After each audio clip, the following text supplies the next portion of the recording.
वतन को जानो प्रोग्राम के तहत मुल्क का दौरा कर रहे जम्मू कश्मीर के तलबा से वजीर आजम नरेंद्र मोदी ने की बातचीत। जम्मू कश्मीर के तकरीबन सभी अजला से महरूम पस मंजर वाले 250 तलबा कर रहे हैं मुल्क का दौरा।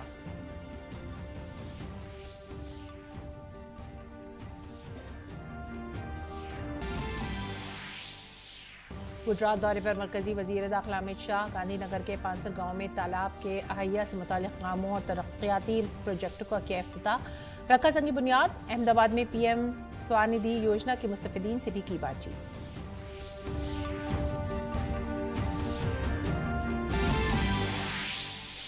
गौतम बुद्ध यूनिवर्सिटी के कॉन्वोकेशन तकरीब से नायब सदर जगदीप धनखड़ ने किया खिताब। उत्तर प्रदेश को बताया सरमायाकारी के लिए पसंदीदा मकाम, कहा मुल्क में अब बदनवानी के लिए नहीं कोई जगह।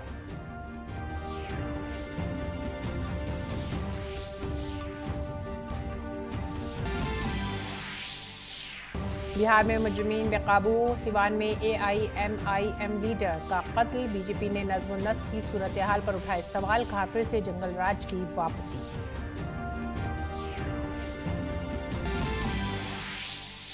WFIA पर वजारत खेल का बड़ा फैसला, भारतीय कुश्ती फेडरेशन की सरगर्मियां अगले हुक्म तक मुअत्तल।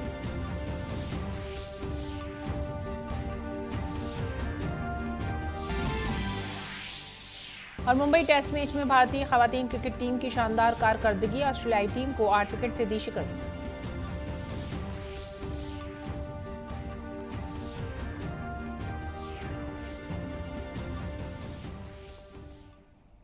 आदाब नाजरीन, उर्दू खबरों में आप सभी का खैर मकदम है। नजर डालते इस वक्त की खास खबरों पर। वजीर आजम नरेंद्र मोदी ने वतन को जानो प्रोग्राम के तहत जम्मू कश्मीर के 250 तलबा से बातचीत की। जम्मू कश्मीर के तकरीबन तमाम अजला से पसमानदा समाज के 250 तलबा मुल्क का दौरा कर रहे हैं। जम्मू कश्मीर के इन तलबा ने जयपुर, अजमेर और दिल्ली का दौरा किया।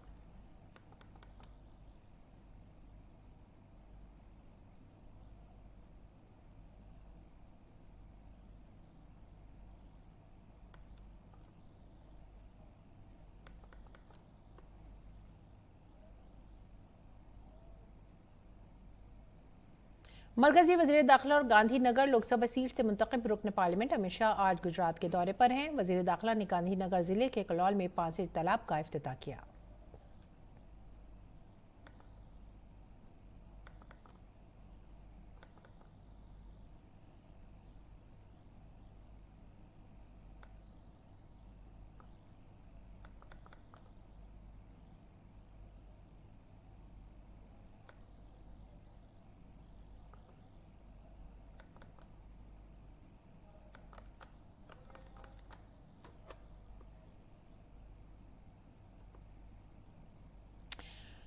मरकजी वजीर दाखिला अमित शाह ने आज अहमदाबाद में मुनक़दा स्नेही मिलन प्रोग्राम में शिरकत की। इस मौके पर उन्होंने प्रधानमंत्री स्वनिधि योजना के इस्तेफादा कुंदगान और उनके अहल खाना को शॉल पहनाकर और सर्टिफिकेट देकर उन्हें सरफराज किया। उन्होंने प्रोग्राम से खिताब भी किया। उन्होंने कहा कि वजीर आजम मोदी ने एक आत्मनिर्भर भारत का तस्वुर कायम किया है, जिसमें खलाई और दिफाई शोबों में खुद मुख्तार होना भी शामिल है।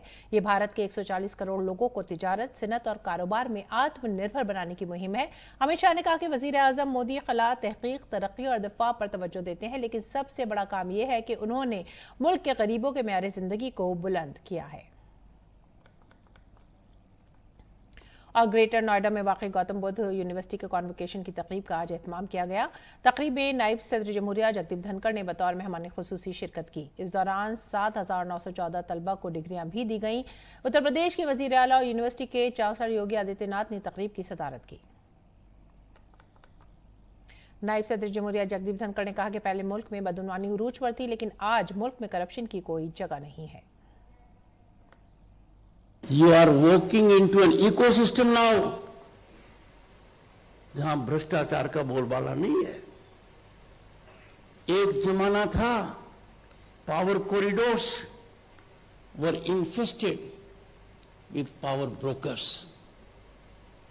बिना करप्शन को सलाम किए हुए कोई काम होता नहीं था। और आज क्या है,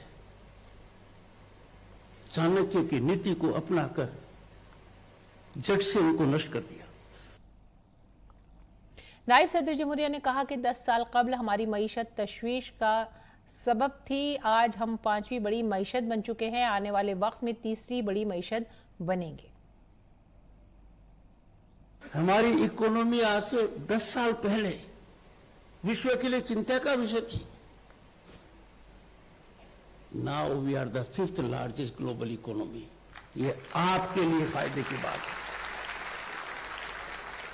जिन्होंने सदियों तक हम पर राज किया वो हमारे पीछे है। यूके, फ्रांस को भी हमने पीछे छोड़ा है। By turn of this decade, by 2030, we would have left behind Japan and Germany also. और हम विश्व की तीसरी आर्थिक महाशक्ति बनेंगे। इससे पहले नायब सदर जमहूरिया जगदीप धनखड़ ने India statistical service ISS 2023 batch के ज़ेरे तरबियत अफसरान के साथ बातचीत की। इस मौके पर उन्होंने कहा कि मज़ाकरात, लड़ाई न करना और ताउन हमारा कल्चर है और ये सबका मुल्क है, सब मिलकर तरक्की करेंगे।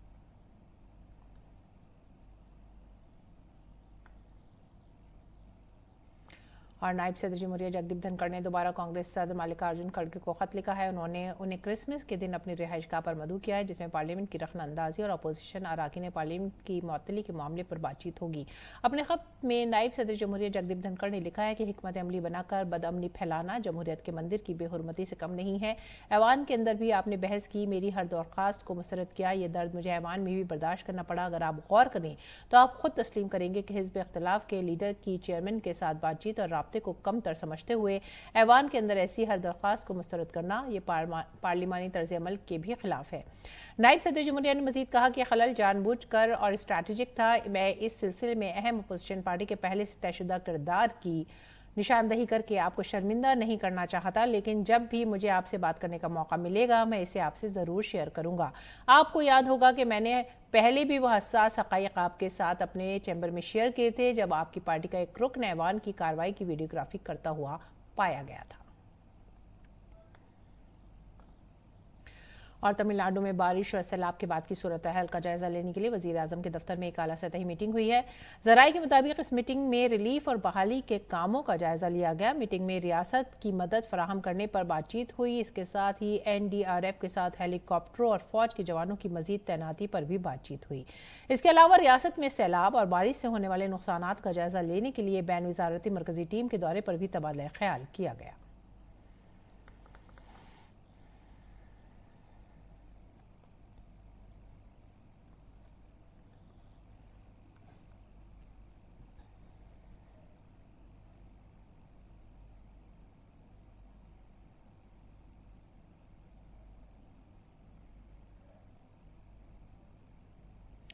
और आगे बढ़ेंगे अगली खबर की तरफ। भारतीय बहरिया गुज़िश्ता रोज़ बहरा अरब में एक इसराइली जहाज़ पर ड्रोन हमले की तहक़ीक़ात कर रही है। इसके लिए जंगी जहाज़ INS मोरमुगाओ भारत आने वाले तिजारती जहाज़ MV कैम्प प्लूटो तक पहुंचा। इस जहाज़ पर ड्रोन हमला हुआ था, जिसके बारे में ख्याल किया जा रहा है कि ये ईरान ने किया था।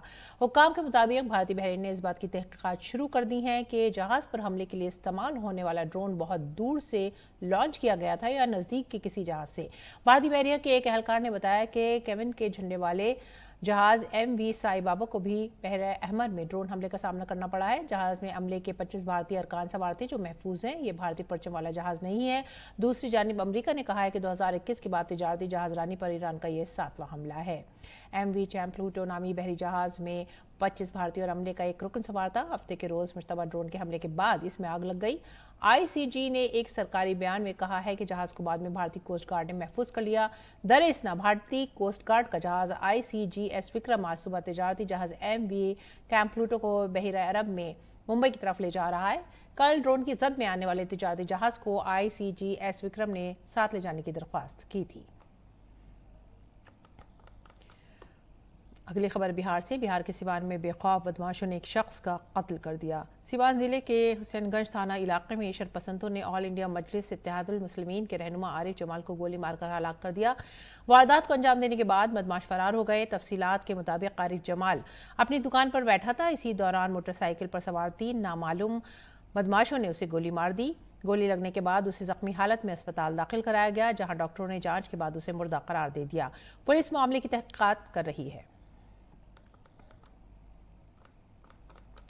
और बिहार के सिवान में AIMIM लीडर आरिफ जमाल के कत्ल के बाद बीजेपी बिहार हुकूमत पर लगातार हमलावर है। बीजेपी के तर्जुमान अरविंद सिंह ने कहा है कि बिहार में मुजरिमों की भरमार है। बिहार में दोबारा से जंगल राज कायम हो गया है। अपराधियों का बहार है और तेजस्वी और लालू जी की सरकार है। और नीतीश कुमार है। सिवान में एआईएम के नेता आरिफ जमाल को गोली मार करके हत्या कर दिया गया। वो सिवान में एआईएम के वो जिला अध्यक्ष थे। तो अब इस आपराधिक गठजोड़ में, इस आपराधिक की जंगल राज की सरकार में, जिसके उप मुख्यमंत्री श्री तेजस्वी यादव हैं और जिसके नेता श्री लालू यादव हैं, जंगल राज की स्थापना बिहार में हो चुकी है। और अब भगवान ही बचाएंगे इस जंगल राज से, या तो ईश्वर बचाएंगे या भाजपा बचाएगी। और बिहार बीजेपी के रियासती सदर सम्राट चौधरी ने डीएमके रुकन पार्लियामेंट दयानिधि मारन के मुतनाज़ा रिमार्क्स पर हमला किया है। सम्राट चौधरी ने कहा है कि इंडी इत्तेहाद के लोगों को इसका जवाब देना चाहिए। दयानिधि मारन लगातार उनकी मानसिक स्थिति खराब हो गई। बिहारी एक अस्मिता है।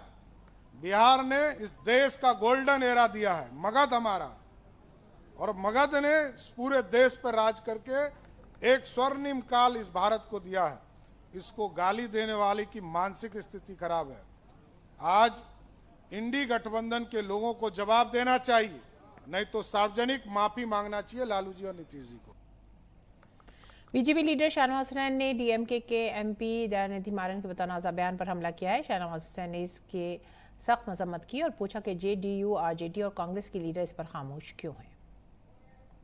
इस तरह डीएमके के नेता बिहार यूपी के लोगों का अपमान कर रहे हैं, जिस तरह की भाषा बोली है कि बिहार यूपी के लोग आकर टॉयलेट साफ करते हैं, ये पूरी तरह घोर आपत्तिजनक है। इसकी घोर निंदा होनी चाहिए।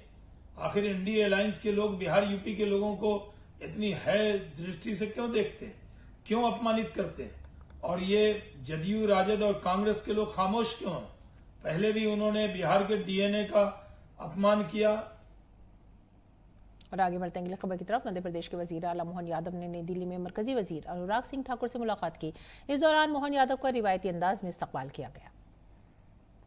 मीटिंग के बाद मोहन यादव ने कहा कि अनुराग सिंह ठाकुर के साथ खेलों और नौजवानों से मुतालिक कई प्रोग्रामों पर बातचीत हुई।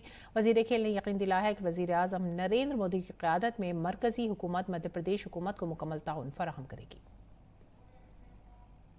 12 जनवरी युवा दिवस है, उस अवसर पर खेल को लेकर के, युवाओं को लेकर के, खेलो इंडिया, माई इंडिया, ऐसे कई कार्यक्रमों पर चर्चा भी हुई और जोड़ करके उनको मध्य प्रदेश के युवा इस दिशा में आगे बढ़े, इसी में मैं मान के चलता हूं। और खास करके आने वाले 5 साल तक खेल के अलग अलग विधाओं के लिए क्या क्या हम कैसे कैसे आगे बढ़ सकते हैं, स्टेडियम से लेकर कई खेल की सुविधाओं को लेकर के, उन सारे मामलों में आगे बढ़ेंगे।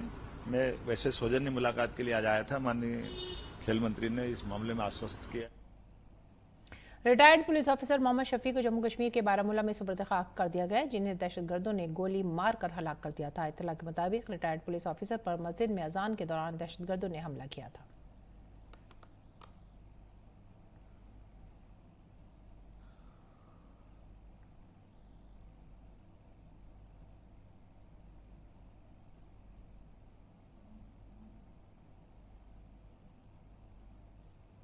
और आगे बढ़ते हैं अगली खबर की तरफ। मरकजी तफ्तीशी एजेंसी इन्फोर्समेंट डायरेक्टरेट ने कल अदम करार दी गई तंजीम पॉपुलर फ्रंट ऑफ इंडिया से वाबस्ता 5 अफराद को गिरफ्तार किया है। ये तमाम मुलजिमान PFI में मुख्तलिफ ओहदों पर फायज थे, जो बैरून मुल्क से हासिल करदा करोड़ों रुपए को मुल्क मुखालिफ सरगर्मियों में इस्तेमाल कर रहे थे।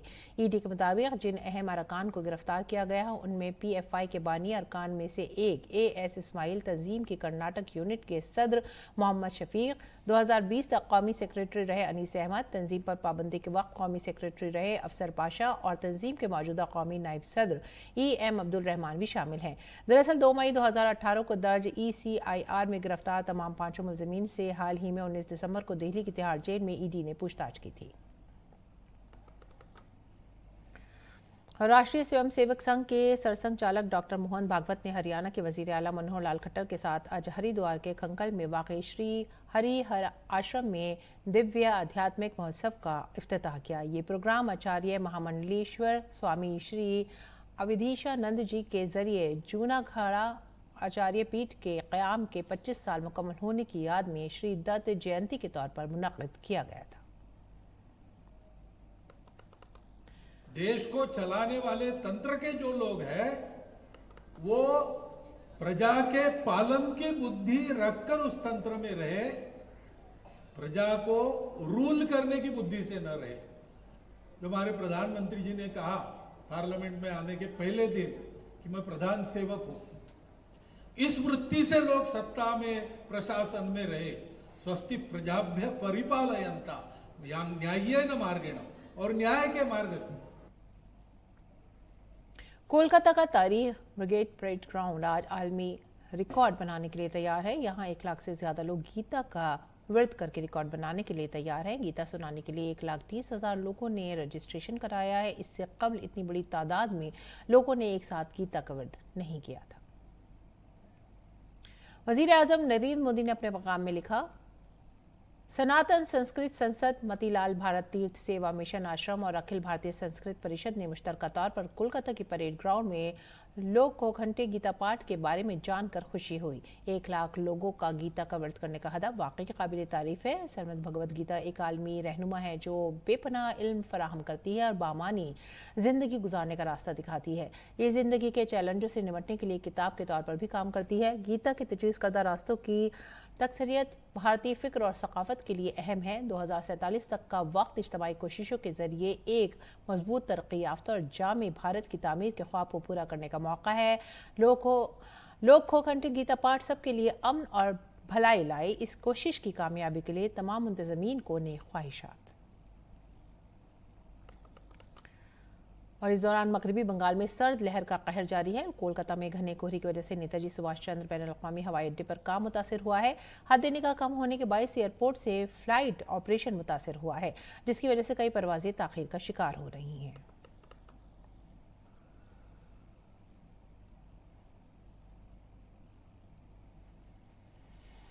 अगली खबर, lieutenant general Johnson P Matthew ने दिल्ली में JSW कार रैली को झंडी दिखाई। ये कार रैली देहरादून से पुणे जा रही है। ये रैली ऑपरेशन बदली को खराज तहसीन पेश करती है और ये 16 जनवरी 2024 को नेशनल डिफेंस अकेडमी के क़याम की 75वीं सालगिरह की अलामत भी है।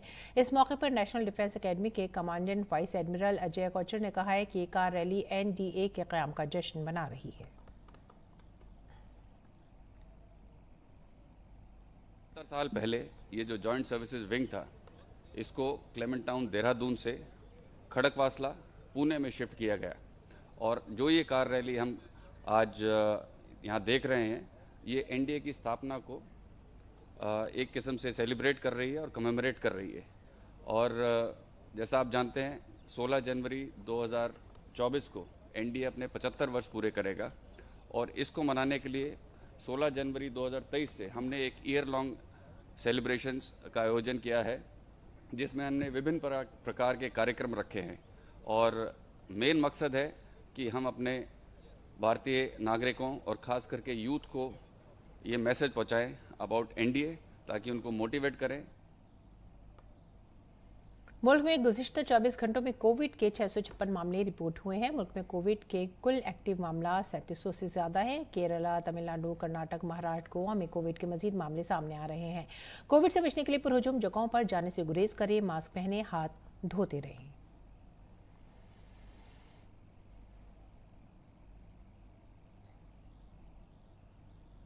और आइए बात करते हैं मौसम की। पहाड़ों पर बर्फबारी की वजह से शुमाली भारत की रियासतों में सर्दी बढ़ गई है।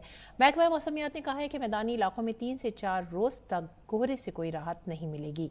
मरकज के जेर इंतजाम इलाकों जम्मू कश्मीर, लद्दाख, गिलगित बल्तिस्तान और मुजफ्फराबाद में चंद मकामात पर हल्की बारिश और बर्फबारी, जबकि पंजाब और हरियाणा में चंद मकामात पर हल्की बारिश का इम्कान है।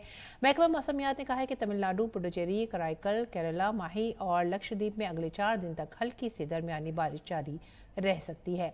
असम, मेघालय, मिजोरम, त्रिपुरा, ओडिशा, हरियाणा और राजस्थान के कुछ हिस्सों में सुबह के बाद घना कोहरा पड़ने का इम्कान है, जबकि पंजाब के कुछ हिस्सों में अगले 4 दिनों तक इंतहाई घने कोहरे के हालात बरकरार रह सकते हैं। शुमाल, मगरबी और वस्ती भारत में कल तक कम से कम दर्जा हरारत में तकरीबन 2 डिग्री सेल्सियस का इजाफा मुतवक्किल है और अगले 2 दिन के दौरान मशरक़ी भारत में कम से कम दर्जा हरारत में 2 से 3 डिग्री सेल्सियस का इजाफा हो सकता है। रोहतांग के अटल टनल इलाके के करीब ताज़ा बर्फबारी की वजह से दर्जा हरारत में कमी रिकॉर्ड की गई है।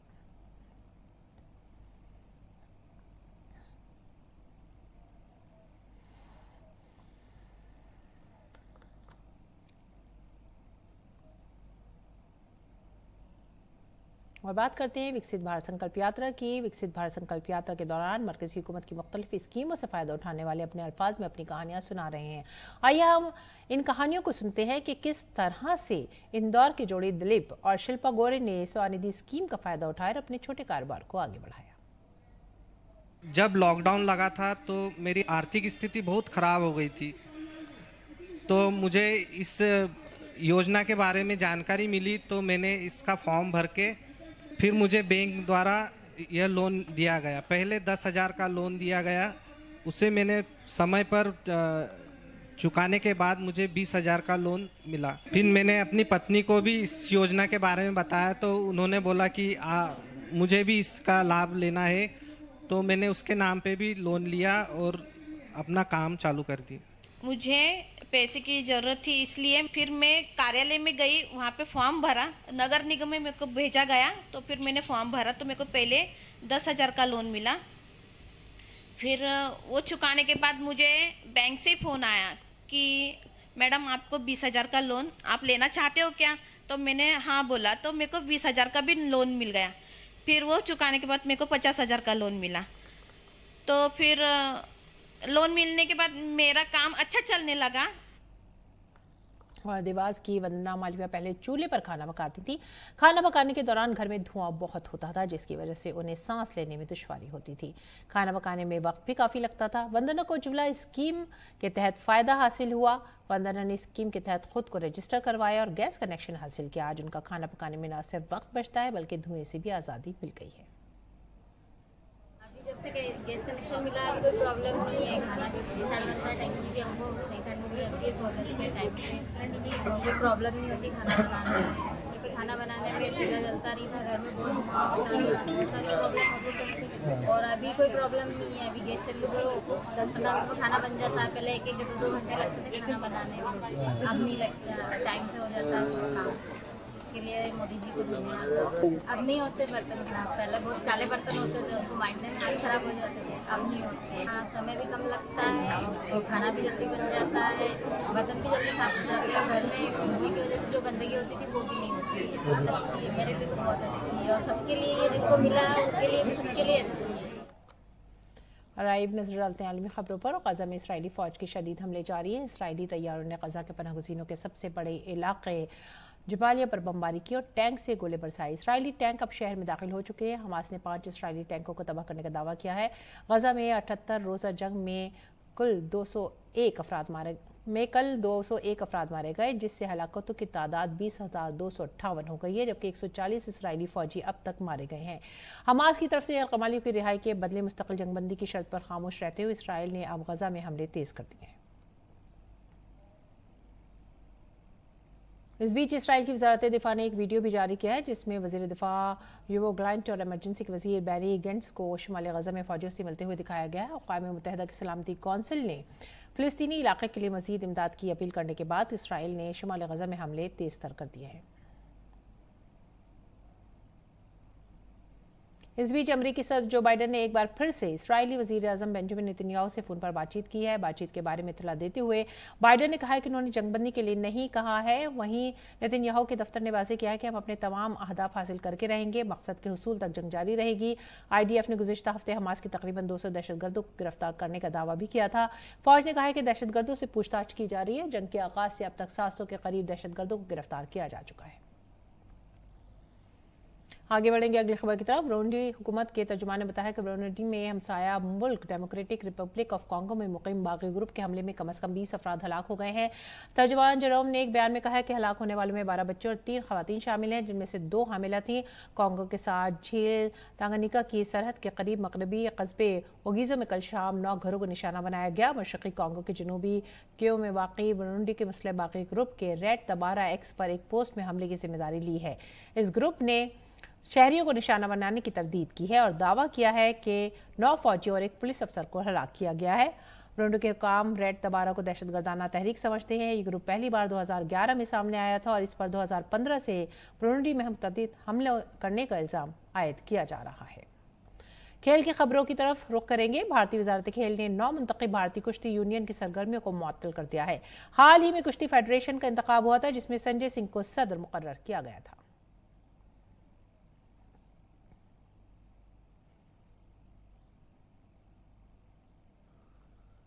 और आइए अब आपको बताते हैं WFI की सरगर्मियों को मुअत्तल करने की वजह। अंडर 15 और अंडर 20 के कौमी मुकाबलों का इनेकाद जल्दबाजी में किया गया। इसके लिए पहलवानों को वक्त रहते जानकारी दस्तियाब नहीं कराई गई। WFI के आयन के इल्तिजामात को भी नाफिज नहीं किया गया। WFI के नौमुंतखब एग्जीक्यूटिव बॉडी के जरिए लिए गए फैसले कानून और तरीक़ेकार के उसूल की सरासर खिलाफ वर्जी जाहिर करते हैं। ये WFI के आइनी इल्तिजामात और कौमी खेल तरक्याती कोड की खिलाफ वर्जी करते हैं। गुड गवर्नेंस और शफाफियत के कायम करदा उसूलों के खिलाफ हैं और मुनासिब तरीक़ेकार पर अमल नहीं किया गया।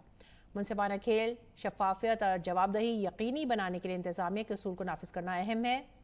एथलीटों, मुताल्लिकीन और अवाम के दरमियान भरोसा बनाना अहम है। इसके अलावा कुश्ती के लिए बैनुल अक़वामी बॉडी UWW ने भी WFI के मुअत्तली ख़त्म करने का सरकारी नोटिफिकेशन जारी नहीं किया है। क्रिकेट में भारतीय ख़वातीन क्रिकेट टीम ने मुंबई टेस्ट में ऑस्ट्रेलिया को 8 विकेट से शिकस्त दे दी है। मुंबई के वानखड़े में खेले गए टेस्ट के चौथे दिन भारत ने 75 रन के हदफ को 2 विकेट के नुकसान पर हासिल कर लिया। ये पहला मौका है जब भारतीय ख़वातीन टीम ने ऑस्ट्रेलिया को टेस्ट में शिकस्त दी है। इससे पहले ऑस्ट्रेलिया ने अपनी दूसरी इनिंग में 261 रन बनाए। भारत की तरफ से स्नेहा राणा ने 4 विकेट लिए, वहीं राजेश्वरी, गायकवाड़ और हरमनप्रीत कौर 2-2 विकेट लेने में कामयाब रही। इसी के साथ ही अब हमारी पूरी टीम को दीजिए इजाजत। आदाब।